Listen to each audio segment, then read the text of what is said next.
Hello, welcome to Serenity Secrets podcast, and I am so excited today to have our guest on, Miss Brittany Coleman. Brittany is an autism mom, author, and owner of the Calming Canvas in Little Rock, Arkansas. How are you today, Brittany? I am good. How are you? Excited. Yes, I am very excited for this episode. So, for those who are not aware of who you are, even like here locally around Arkansas, can you give them a little bit about Miss Brittany Coleman? Yes, ma'am. My name is Brittany Danielle Coleman. If you look up my books, it's under Brittany Danielle Coleman, my full name. But I'm Brittany Danielle Coleman. I am an author. I became an author in 2017. I became the owner of the Common Canvas, which is the first sensory gym in Little Rock in 2024, but did not open till March 8th, 2025. And I am also an evangelist, and I'm also a respiratory therapist. Worked at Children's Hospital for 5 years. Now I'm at the VA and reach my 5 years next month. Oh, wow. Congrats on that upcoming 5 year anniversary there. Thank you. Thank you. So, Thank when you talk about all these hats that you wear, you're respiratory therapist, evangelist, mommy, entrepreneur. What are some things that you do in like your downtime? Like, who are you when nobody gets to see like Super Brittany? you. Goofy goober. No, I am like the goofiest person in the world. My downtime consists of music. Music is my everything. And not only that, but I think I'm just so zoned into my business right now that my downtime also consists of what new can I bring over here? What new can I do to this? Like when I go places, what do we not have? What can I do? Like that's me and my which is crazy because that's me everywhere. But that is literally me in my downtime where I'm always trying to think of new ideas. I bury myself in music because I love all types of music, jazz, R&B, old school, everything you name. I love it, and just thinking of the next stages and steps of more hats that I can wear because my goal and mission is just to, I would say my goal and mission, I want to combine compassion. Um, I want to be an advocate because I am an autism mom, and how do I say it? Creativity, because it starts with our kids first, and that's Mhm. where it's gonna start. And if we don't start while they're kids, when they become adults, it's too late because they know it all. So my goal is to try to get to the kids now while they're kids and they're active listeners to Yes. try to change things. And I love that you said that. That is something that I say all the time, whether I'm in the classroom, at church, dealing with kids, and even with my own kids. And you Yes. mentioned that, like, with you being an autism mom and pushing for that advocacy, how important is it for you? Because that is something that you and I have in Ooh. common with our kids. But as moms, of course, they'll say, oh, they're the mama, they're supposed to speak up. But how important is it for Mhm. you to get the outside community involved in advocacy for autism? It's very important, especially right now with the prevalence rising. Is very important. I never thought my child, whose name is Christian, I never thought Christian was autistic. Never ever thought. Never would have thought. So I can imagine how many other parents don't think it's possible for their child or don't Yeah. think, oh, my child just bad. My child just overly emotional. My child just like to run on their tippy toes and line toys up. My child, I don't know, they just don't like to go to the bathroom. I have heard it all. And I'm like, it is so important that we advocate for these kids because they're being mistreated in schools, they're being mistreated in homes, everywhere because nobody understands them because some people think it's a look or certain Mhm. things and it's not. We got to advocate that it's their thinking. And I can't see your brain. You can't see my brain. So I got to realize who you are and what you are and know, okay, it's important for me to know who you are. I get on your bandwagon.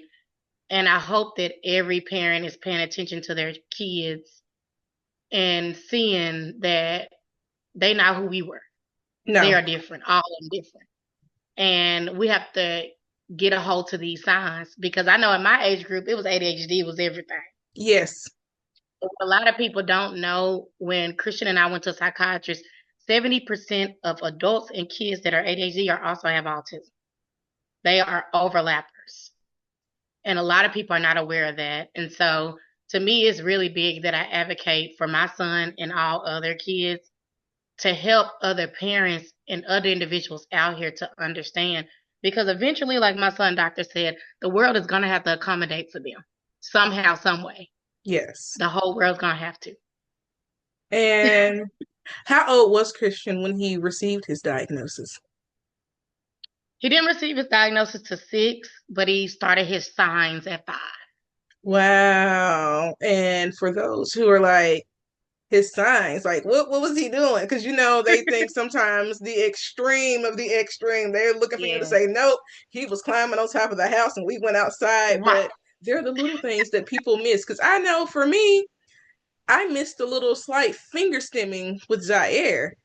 And Yeah. even for myself, I wasn't diagnosed with combined ADHD until I was 30. And I was one of those Right. GT kids and everything. But when my therapist told me, I was like, you know what? It makes sense. So, what were those Most signs? doctors are autistic. People Yes. don't realize. The people that walk in the room that you talk to that you're like, they were a little weird, but they smart. Yeah. Boom. The biggest scientists in the world are autistic. Like it's just crazy and people miss all that. But to go to your question, the little signs was so it was Christians, like I said, from age 1 to 5, no sign at all. I saw nothing. Mhm. But I also didn't know much about autism at the time neither. So if I could go back to age 1 to 5, he was very smart early on, very intelligent, doing things early. And I didn't know that that was a sign because so many people associate it with delays, and it's not delays all the Mm-mm. time. Some signs are your child just started walking at 8 months old. What is going on? Or this is that. Or why are they talking so early? Or why is this happening early? Those are signs. And so when he turned 5, I saw it so clear. He was literally, I say, close to a week from his 5th birthday. He woke up. Now, Christian has been potty trained since he was 2 years old, using the bathroom, peeing, pooping, everything. And he woke up that day. I'll never forget the week after his 5th birthday. And he just started using the bathroom on himself. He Mm. stopped talking. He started pointing. I'm like, Chris, now if I'm just gonna be blunt, I'm like, okay, I'm finna take your toys because you need to be going to the bathroom. What is going on? Like, I'm Yes. thinking you playing some game with me.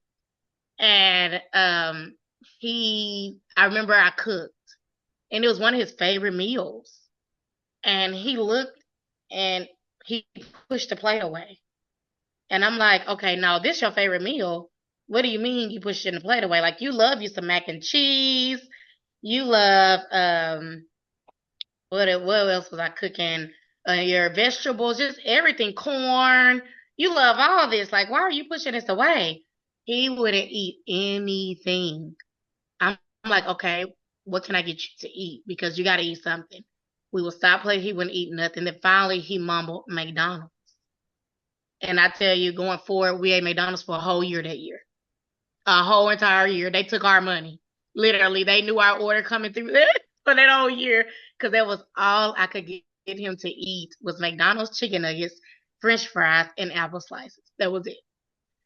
And I would still try to cook, and I'm like, okay, he still won't eat. So then a week later, after me noticing those signs, he stopped sitting on certain cushions and he started complaining about the tags in his clothes. And I was like, Chris, I've never had to cut your tags. Oh, it's bothering, it's bothering. Like he just started shaking and then he started having like these meltdowns, like just boohooing all the time. We would go to stores. He started putting his hands over his ears when we would be around a lot of buggies or people, environments that were loud.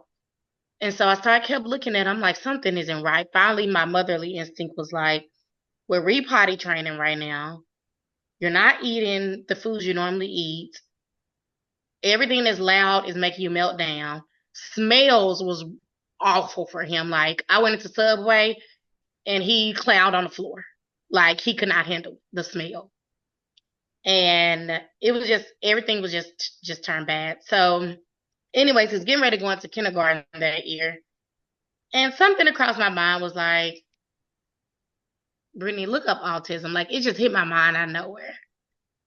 And as we were getting ready to go into kindergarten, I set an appointment with his PCP, and the PCP asked me what was going on. I told him everything I just told you, and he said, Mom, have you ever heard of autism?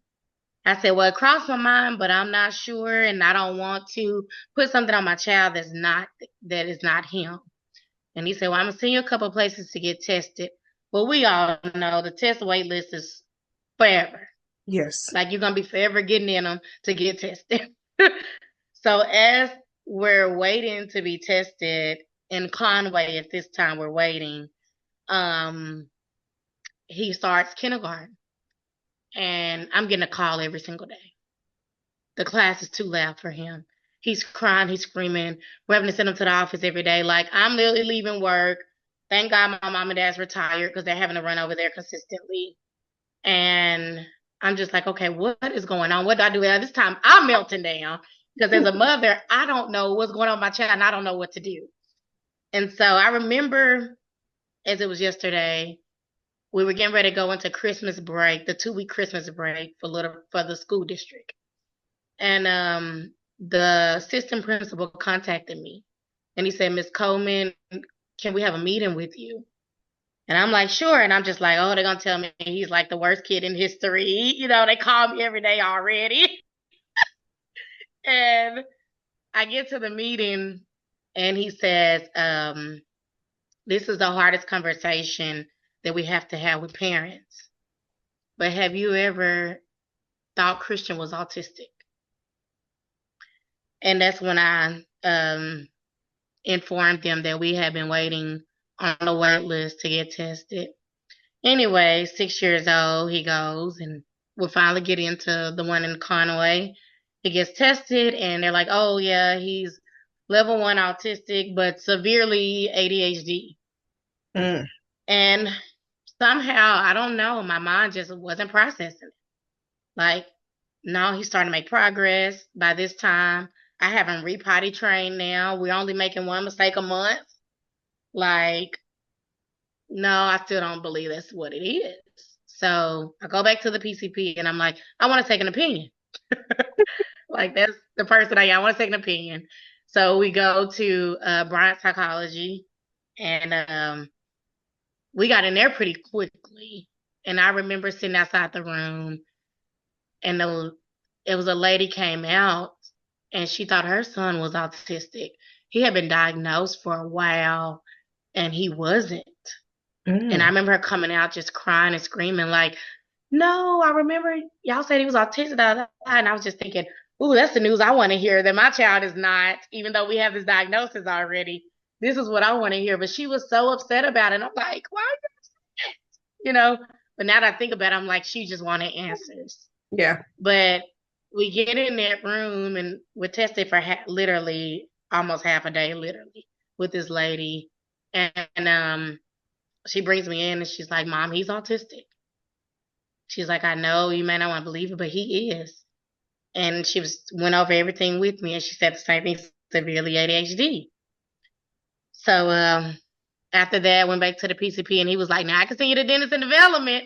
We can do a third one. And I was just like, you know what, Brittany, by this time, you just have to believe that this is what it is and you can't change it.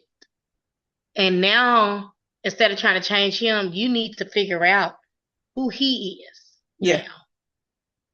And that's when we started the journey, when I said, I got to figure out who my baby is. And we started going to the library and I just started checking out all these books, reading about it, because I noticed he's bossy when he play with other kids. Mm-hmm. They don't want to play with him. He's mean. But then as I read these books, it's teaching me, no, he's not bossy. If he cannot make the rules in his mind, he feels that I don't know what's about to happen, so I'm scared. So I'd rather take control of it first so that I know what's about to happen because I'm a routine person. And that's when I started knowing him. So when I started figuring that out, I would tell him, this is what the kids are trying to do ahead of time. And it prevented so much of that. Then I realized, oh, they make headphones. But when we go to loud places, we need to start getting some headphones. We got like 5, 6 different pair, different kinds, long ears, short ears, all different ears. And we travel with them everywhere. And he takes them to school every day. And then I said, you know what? There's a reason that somebody came up with pickup groceries. That was a lifesaver for me. Yeah. Because my son struggled in grocery stores. That smell, it's not the smell we smell. Their senses are stronger. So whatever he's smelling when we go into Kroger's, Walmart, Edwards, all these stores, whatever he is smelling is melting him down. And he started screaming, it stinks everywhere we went. And I realized, nope, you got to start putting your groceries online and doing home delivery. And that made a huge difference for us. I just had to figure him out. And when it came to cushions, I just carry a blanket everywhere with us. When we fly, we have to put a blanket down. He can't sit on airplane seats. That cushion doesn't feel comfortable to his skin. So we do that. He can't sit in booths when we go out to eat. I need a table, please. So I had to figure my child out. He's not going to use the same fork for his beans and mashed potatoes. No. We need a different fork for each food, please. And don't let the food touch. Yes, that is the big one with us. Don't let it touch, please. So that's like I said, that's when we started our journey, and that's when I realized, okay, this is a whole nother ball game, and I got to get on and see what it is and what's going on. And people will see him and go, he's not autistic. What? He don't look autistic. Like that's when I was like, advocacy come into place because it's not a look. Did And I, that upset know, you? Because I know for me, when I've had people and I'm like, you know what? You don't see it, but okay, next time. And I done had to like train my inner thoughts and repent for some of the thoughts that I done thought. I'm like, Lord, you know what? Next time I'm not gonna even give him his medicine. I'm gonna let him see what we see at home. But I had to understand like the uneducation yeah, that it was. Cause it was, I was like, what you want me to do? Paint him, let him like yeah, hold up a sign, let him tear up your church and your house. right. Should I have not told him we were coming here so that you could see him melt down because we're not in routine? And I Yes. didn't tell him. And it like it is. That is one of the things that it took me a while to get past that phase because I'm like, I don't know if you think I'm lying about my child or if you think something's wrong with me, but you don't know the preparation that Yeah. it took. It didn't. I didn't have to prepare him this morning. Woo. I started preparing him last night so he could get here and be calm. Yes. Yes.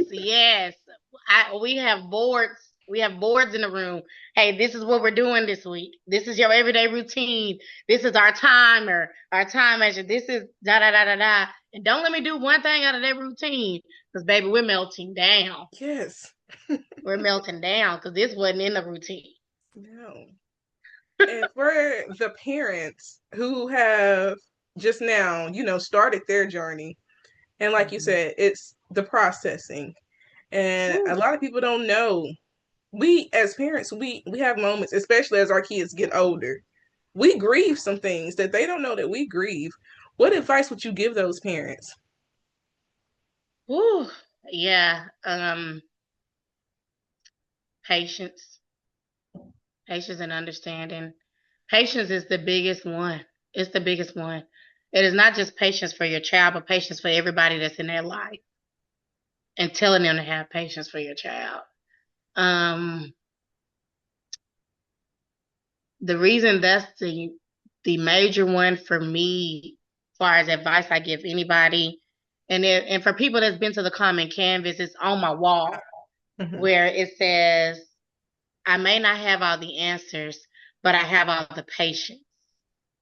And I did that because patience was something, I'm not gonna lie, I didn't have. Mm.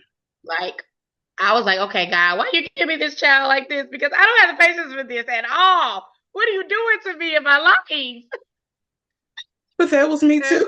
Girl, girl. And it was days, like you said, just being real.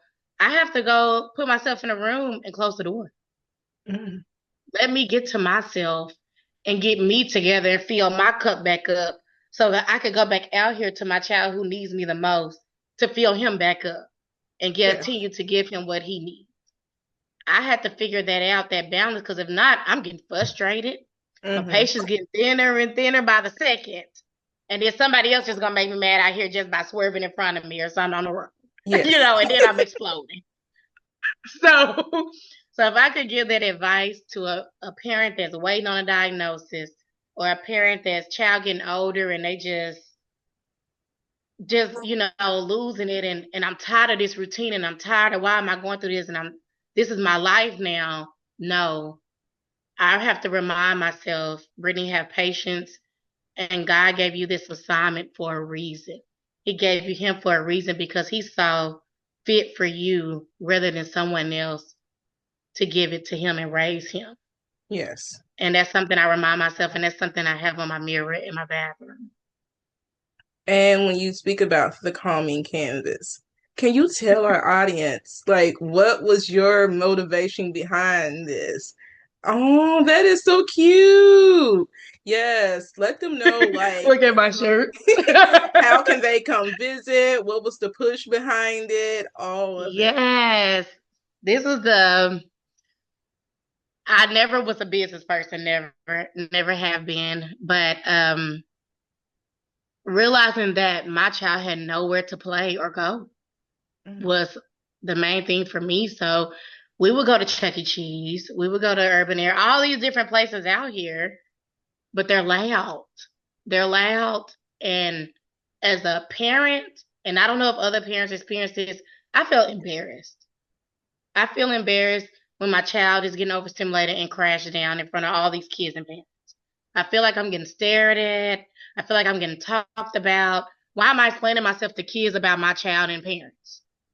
Like, it has to be somewhere where my child can go, not feel overstimulated, feel comfortable in his own zone, and parents are just relieved.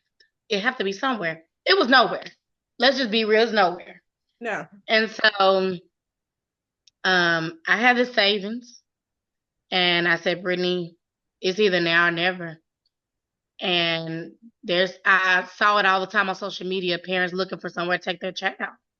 And it was nowhere for nobody. And I said, you know what? I'm going to do this. And they have, rocked the spectrum in the other states, but Arkansas don't have anything like that. No. And I said, well, I can't afford nothing like that with this little savings I have. I can't afford that. But I can afford for somebody to get me a building and work with me with a building so that I can change it and transform it into somewhere where all kids with all abilities are welcome. And so I first just looked at equipment, different equipments, and I'm like, okay, Brittany, bring it down, bring your standard down. You want to start up here, but we got to start somewhere. And I just started with a little bit, and I just kept purchasing equipment, purchasing equipment, purchasing equipment. And I came up with the name The Calming Canvas because I'm like, okay, they need somewhere calming. But to me, canvas represented, and when people think about it, they think of painting, but it's a kid painting their own way to their progress. Wow. And that's what made me come with that name because I wanted a place where they could feel calm and it helped them progress. So when you think about the Calming Canvas, this is a place where my child is welcome. It's a place I don't have to worry about nobody staring and talking about me and me explaining myself, but it's a place of welcoming and for me as a parent to sit down and relax as well. And so I didn't know where to start at all, but I have a friend and she said, Brittany, I've been really, really wanting to do a website, but I don't have it on my resume to put it out there for people. Will you allow me to do the Common Canvas website as a donation? Mm. I was like, what? Yes, let's do it. And so she did it. And as we're getting closer to the end and I'm getting all this equipment in, I'm like, okay, Brittany, you need a building. Well, I go find this building in October. It was October. I found this building. I called the lady and the price was too high. I said, you know what? I said, I'm just going to tell her what I'm trying to do. And I said, look, this is what I'm trying to do. I just need you to work with me to get this building for this place so that these kids can have somewhere to go. And she said, okay, I will come down for you. And she came down to the top of the budget I wanted. And I said, okay, we're going to make this happen. We're going to make this happen. And so anyways, a month later, I wasn't able to work anymore because I was in a really, really bad car accident. I was sitting still and a truck came and rear-ended me and knocked me unconscious where I crossed the median and hit a truck head on. And I was out of work and pretty much out of touch with life for 3 months, 3 whole months. So November 20th is the day of my accident. December, January, February comes by, and I've already put out there that the grand opening is March 8th. What am I going to do? In these months, I didn't even know how I was going to afford this place. I'm not working. I'm not getting shifted. I'm not getting anything. I'm not getting weekend pay, nothing from the hospital to keep this building as what was in my plan. But one thing I will say, when God give you a vision and he tell you to do something, he going to also provide and make sure it happens. Yes, he And will. I don't know to this day how I was able to pay those bills to keep it and get the Common Canvas together in 1 month. In 1 month. I had to learn how to walk again. I had back fractures. I split in my head completely open all the way back to here. I didn't know what I was going to do. And so my friend that lives up north came down and she said, we're about to get this place together. And literally in that 1 month, we decorated the wall. We did everything. And when we put it out there, I couldn't believe how many people and how many families were excited and shared the moment and was ready. And I said, I just need one more thing. I need somebody to sponsor this grand opening. And I went to None Bundt Cakes and they told me we will make sure every kid get a mini bundt cake if they attend the grand Wow. opening. And we threw that grand opening. I mean, it was amazing. Amazing. Every single person that came, and it was over 50 something kids. And they came in sessions. And every single person and family that came said they felt the peace in there. They could tell the goal. And every person was just like, we're coming back. And it was everything I imagined. Like, I can't say that it was no other run-in with getting this business open. And I depleted my savings for it. I have nothing left because I believe in this place that it's gonna do something and make wonders and change family lives.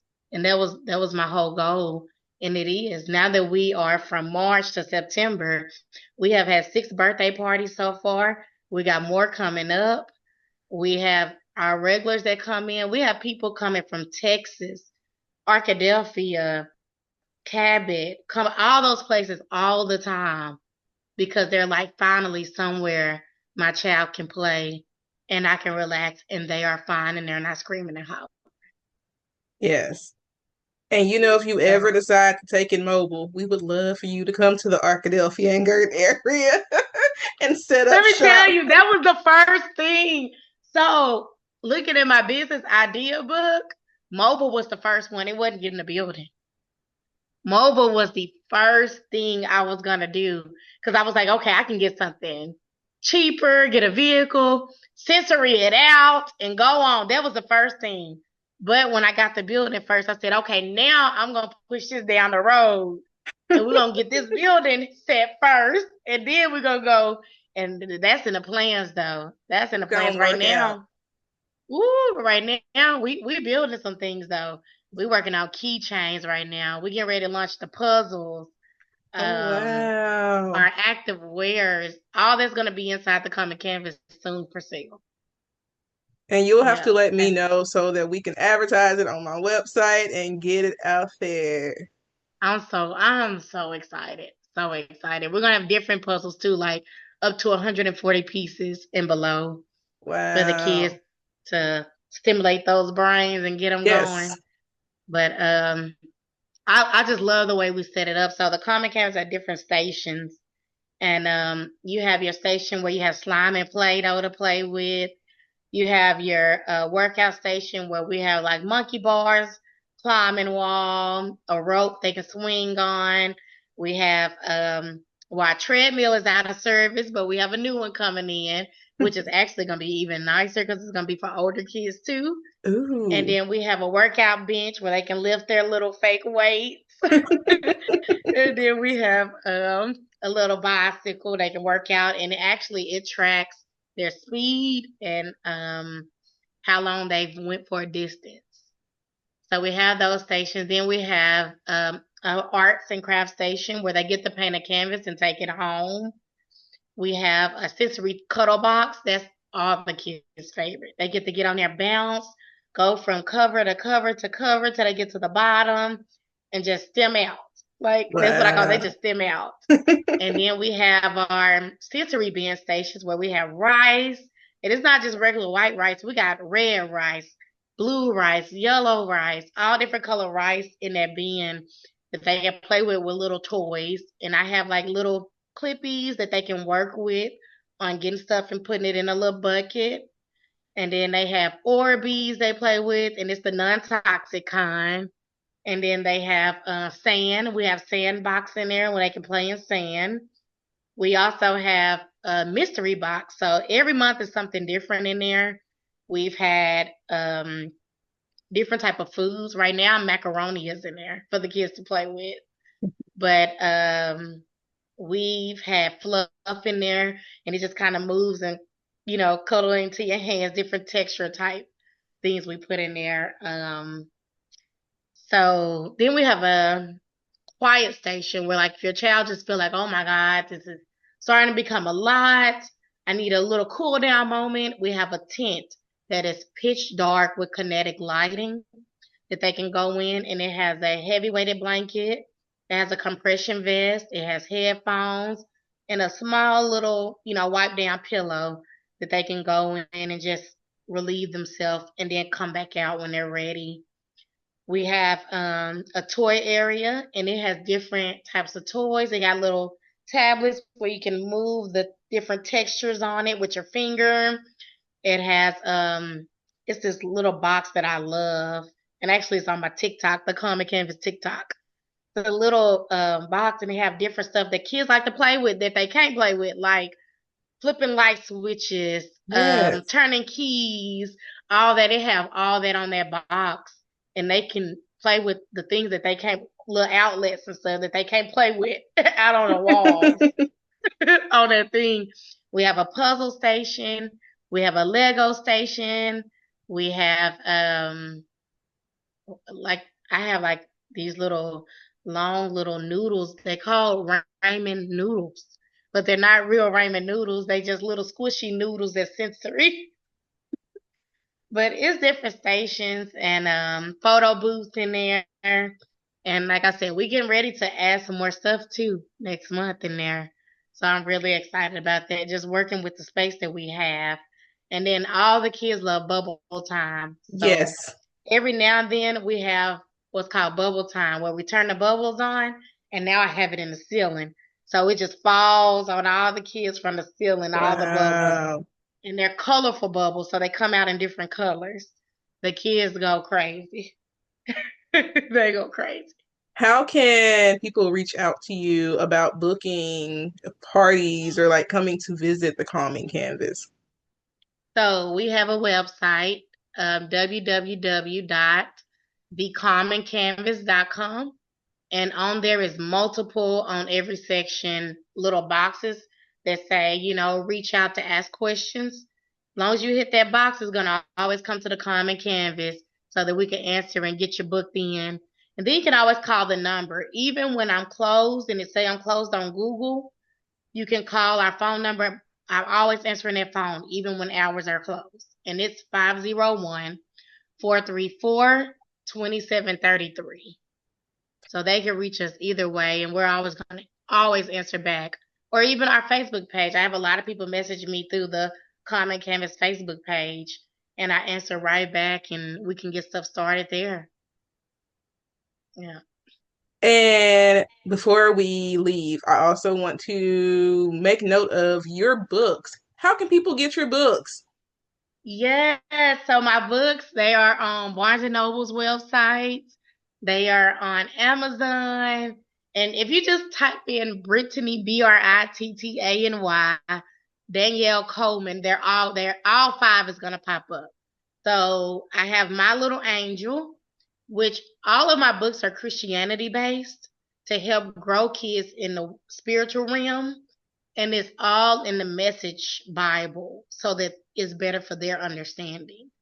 But My Little Angel, and it's about a kid where Angel is always following them and protecting them everywhere they go. And then I have Who Will Love Me, which is about a little girl that was searching for love.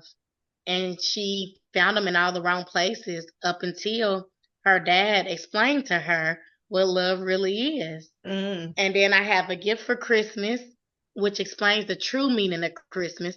It's not about gifts. It's not about getting the biggest item, who got more. That book explains what Christmas is about. Then I have Corporate Hustle for Kids, which explains the business side for kids because a lot of kids grow up to adults and they don't know how to save money. They don't know where to start. Nobody ever taught them these things. So the first thing we do is go out here and go in debt. So Yeah. it teaches the kid at a younger age, this is what I'm supposed to be doing right now in order to get to where I want to be. And then the last book that I put out is called I Am Not Afraid. And it just shows different instances where kids are scared and like going to the dentist or I'm scared of the dark, little situations, and it has prayers that come with all those situations in that book. But if you look it up, you can definitely go find it. It's also at Lehman Library if you want to check it out in North Little in the kids section. Well, thank you, Miss Brittany, for coming on. Our podcast is called Serenity Secrets. What is your secret to peace? Like, what is Brittany's secret to serenity when you think about all the things that you carry as a mom and entrepreneur? Secret to peace, my getaway back to music. When I put in some jazz music in my ears and I close my eyes, that's my secret to peace from Wow. everything. Like I can block everything out when I listen to my jazz music. Love a good old saxophone. Same. Yes. And to But our thank audience, you so much for having me. thank you. This right here has been a very fun episode. I was excited for it. Thank you to our audience for tuning in. For more on Miss Brittany Coleman, you can check out my author website to read her bio. Go check out the Common Campus, y'all. I have all my family in Arkansas, my friends. Go visit her. I promise you will have fun. Book her for mommy events, author events, y'all. She's amazing. Until next time, you Yes. guys, goodbye. Right. Thank you.